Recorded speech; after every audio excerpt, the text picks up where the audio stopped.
Assalamualaikum warahmatullahi wabarakatuh.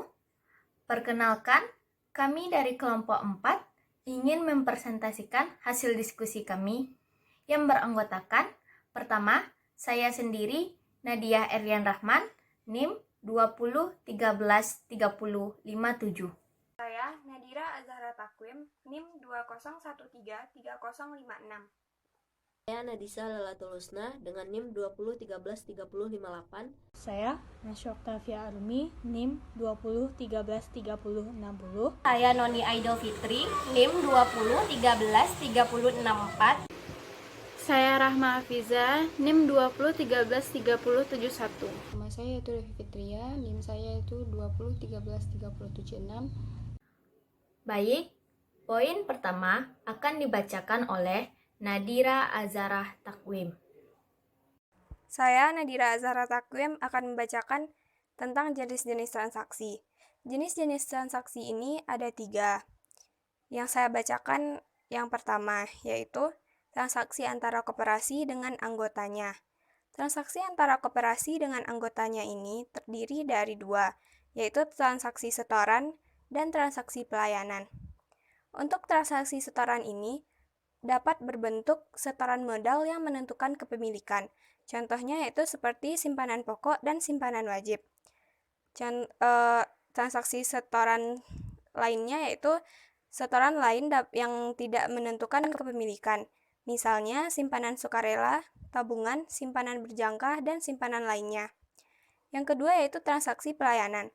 Transaksi pelayanan ini dapat berbentuk pelayanan dalam bentuk kegiatan penyaluran dan pengadaan barang atau jasa untuk memenuhi kebutuhan anggota, menyediakan dan menyalurkan kebutuhan input bagi kegiatan proses produksi usaha, pelayanan penyaluran barang jasa yang dihasilkan anggota untuk dipasarkan, dan pengelolaan kegiatan simpan pinjam anggota. Baik, poin selanjutnya akan dibacakan oleh saya sendiri, Nadia Erlian Rahman.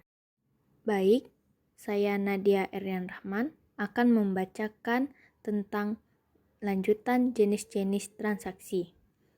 Jenis transaksi yang kedua ialah transaksi antara koperasi dengan non-anggota, yaitu berbentuk pertama, penjualan barang atau jasa kepada non-anggota atau masyarakat umum maupun perusahaan.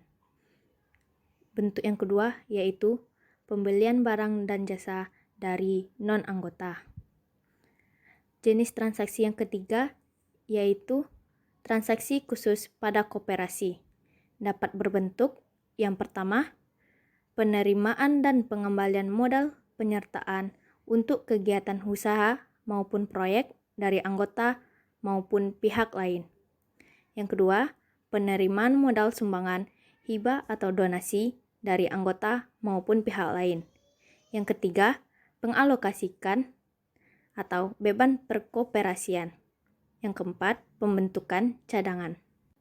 Poin selanjutnya akan dibacakan oleh Nadisa Lailatul Husna. Saya Nadisa Lalatul Husna selanjutnya akan menjelaskan mengenai teori pengakuan dan pengukuran pendapatan. Yang pertama, pengakuan pendapatan. Pengakuan atau recognition berarti proses pembentukan suatu pos yang memenuhi definisi unsur kriteria pengakuan yang sesuai dengan standar akuntansi dalam laporan neraca dan laba rugi. Menurut Harahap menyatakan bahwa yang pertama, ada kemungkinan manfaat ekonomi yang berkaitan dengan pos tersebut akan mengalir dari atau ke dalam perusahaan. Yang kedua, pos tersebut mempunyai nilai atau biaya yang dapat diukur dengan andal. Menurut Belkhoy dan Samsu menyatakan bahwa ada 2 metode pengakuan pendapatan dalam periode akuntansi. Yang pertama yaitu accrual basis. Accrual basis adalah suatu basis akuntansi di mana transaksi ekonomi dan peristiwa diakui, dicatat, dan disajikan dalam laporan keuangan pada saat terjadinya transaksi tersebut tanpa memperhatikan waktu kas diterima atau dibayar. Yang kedua yaitu cash basis. Dalam metode cash basis, pendapatan diakui ketika kas diterima, sedangkan beban diakui pada saat kas dibayarkan. Artinya, perusahaan mencatat beban di dalam transaksi journal entry. Dan poin selanjutnya akan dibacakan oleh Najwa Oktavia Arumi. Saya, Nasya Oktavia Rumi, akan menjelaskan tentang pengukuran pendapatan.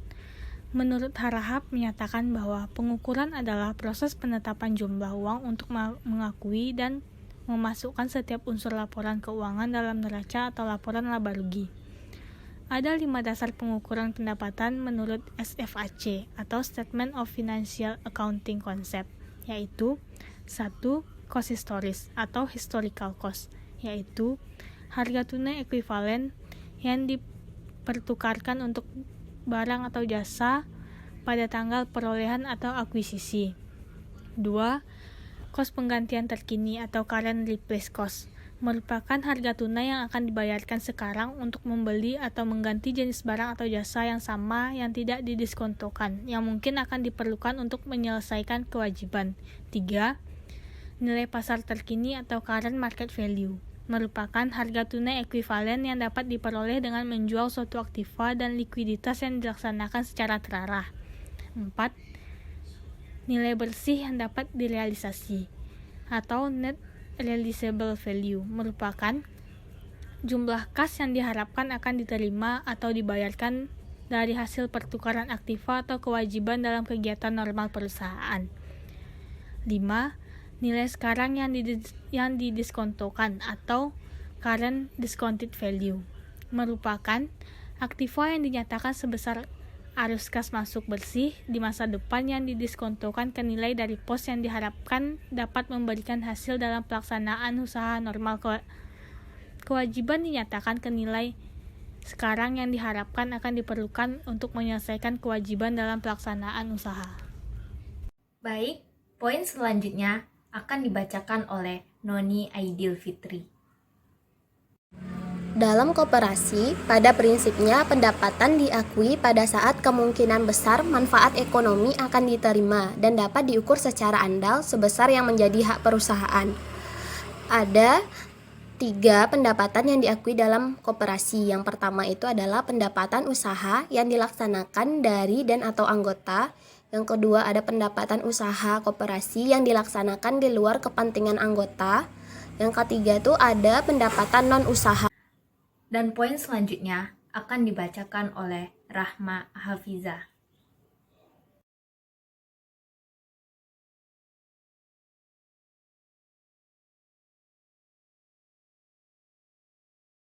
Jelaskan mengenai analisis penyajian laporan keuangan. A. Aktiva. Penyajian dan pengungkapannya. Pertama, aktiva lancar disajikan dalam neraca sesuai dengan pengelompokan dan likuiditasnya, dimulai dari yang paling liquid. Yang kedua, piutang usaha dan piutang non-usaha disajikan dalam neraca sebesar jumlah yang diharapkan dapat tertagih. Yang ketiga, surat berharga disajikan dalam neraca menggunakan harga perolehan.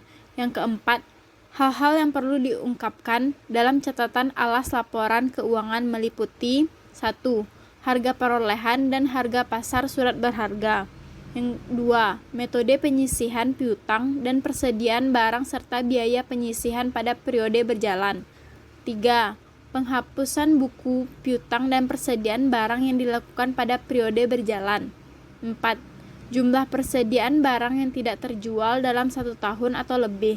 5. Jumlah dan jenis aktiva lancar yang disajikan dalam jaminan kepada pihak lain. 6. Piutang usaha dan non-piutang usaha yang jatuh tempo lebih dari 1 periode akuntansi atau 1 tahun. B. Investasi jangka panjang. Investasi jangka panjang dikelompokkan menjadi yang pertama, simpanan pokok pada koperasi sekunder. Yang kedua, simpanan wajib pada koperasi sekunder. Yang ketiga, tabungan dana pengembangan koperasi. Yang keempat, saham. Yang kelima, obligasi. Yang keenam, investasi jangka panjang lainnya. Penyajian dan pengungkapannya. Yang pertama, investasi jangka panjang disajikan dalam neraca sesuai dengan pengelompokannya. Yang kedua, hal-hal yang perlu diungkapkan dalam catatan atas laporan keuangan meliputi 1. Kebijakan penentuan nilai tercatat. 2. Jumlah penghasilan dari investasi. 3. Harga pasar investasi yang dimiliki. C. Likuiditas. Kewajiban jangka pendek penyajian dan pengungkapan. Yang pertama, kewajiban jangka pendek disajikan dalam neraca sesuai dengan pengelompokannya. Yang kedua, hal-hal yang perlu diungkapkan dalam catatan atas laporan keuangan meliputi 1. Dana SHU belum dibagi. 2. Kewajiban yang timbul dengan perusahaan. Kewajiban jangka panjang penyajian dan pengungkapan. Yang pertama, kewajiban jangka panjang disajikan dalam neraca setelah kewajiban jangka pendek sesuai dengan pengelompokannya. Yang kedua, hal-hal yang perlu diungkapkan dalam catatan atas laporan keuangan meliputi 1. Jumlah kewajiban jangka panjang yang akan jatuh tempo yang akan dilunasi dengan kewajiban jangka panjang lainnya. Yang 2. Metode amortisasi yang dianut dan dilaksanakan dengan konsisten. D. Ekuitas. Ekuitas dikelompokkan menjadi yang pertama simpanan pokok. Simpanan pokok terbagi menjadi 6, yaitu 1. Simpanan pokok, 2. Simpanan pokok belum disetor, 3. Simpanan pokok disetor, 4. Simpanan wajib, 5. Simpanan wajib belum disetor, 6. Simpanan wajib disetor. Yang kedua, selisih penilaian kembali aktiva tetap. Yang ketiga, modal donasi. Yang keempat, sisa hasil usaha yang belum dibagi. Yang kelima, modal cadangan. Penyajian dan pengungkapan. Yang pertama, ekuitas disajikan dalam neraca sesuai dengan pengelompokannya. Yang kedua, hal-hal yang perlu diungkapkan dalam catatan atas laporan keuangan meliputi 1. Jumlah modal simpanan yang ditetapkan dalam anggaran dasar. 2. Perubahan atas jumlah modal. 3. Bentuk dan sumber modal donasi serta penjelasan lain yang dipandang perlu. 4. Laporan perubahan kekayaan bersih perlu disiapkan sebagai laporan keuangan tambahan. E. Pendapatan. Penyajian dan pengungkapan pendapatan. Yang pertama, pendapatan disajikan dalam laporan hasil usaha sesuai dengan pengelompokannya. Yang kedua, hal-hal yang perlu diungkapkan dalam catatan atas laporan keuangan meliputi 1. Metode estimasi pendapatan. Dalam hal dilakukan pengestimasian pendapatan. 2. Rincian pendapatan diperoleh dari pelaksanaan usaha kepada anggota dan non-anggota. F. Beban. Penyajian dan pengungkapan beban. 1. Beban disajikan dalam laporan sisa hasil usaha sesuai dengan pengelompokannya. 2. Beban usaha perlu dialokasikan menjadi beban anggota dan bukan anggota. Sedapat mungkin alokasi didasarkan atas perbandingan jumlah manfaat yang diterima. Tetapi apabila hal demikian sulit dilaksanakan, maka alokasi dapat dilakukan secara sistematik dan rasional. 3. Hal-hal yang perlu diungkapkan dalam catatan atas laporan keuangan meliputi 1. Metode pengakuan beban. 2.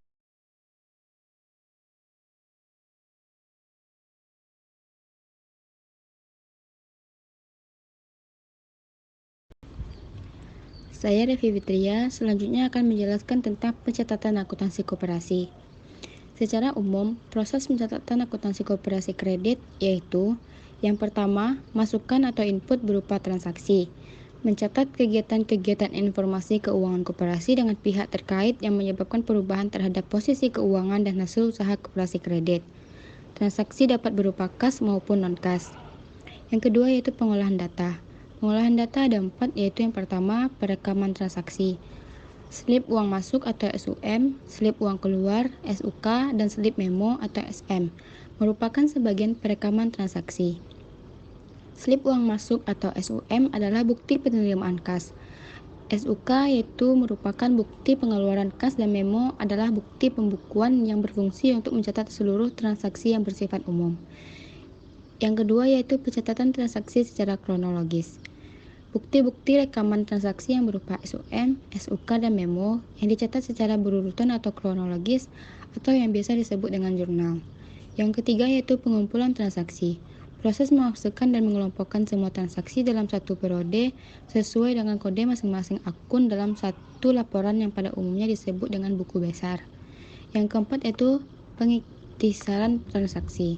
Pengiktisaran transaksi merupakan proses memasukkan semua transaksi yang ada ke dalam neraca saldo berdasarkan kode perkiraan dan kelompok yang menampilkan saldo pada bulan sebelumnya. mutasi bulan saat ini, dan saldo akhir perkiraan. Dan yang terakhir yaitu tentang keluaran atau output berupa laporan keuangan. Setelah transaksi, perekaman transaksi, pencatatan transaksi, dan pengelompokan. Demikianlah presentasi dari kelompok kami. Terima kasih. Assalamualaikum warahmatullahi wabarakatuh.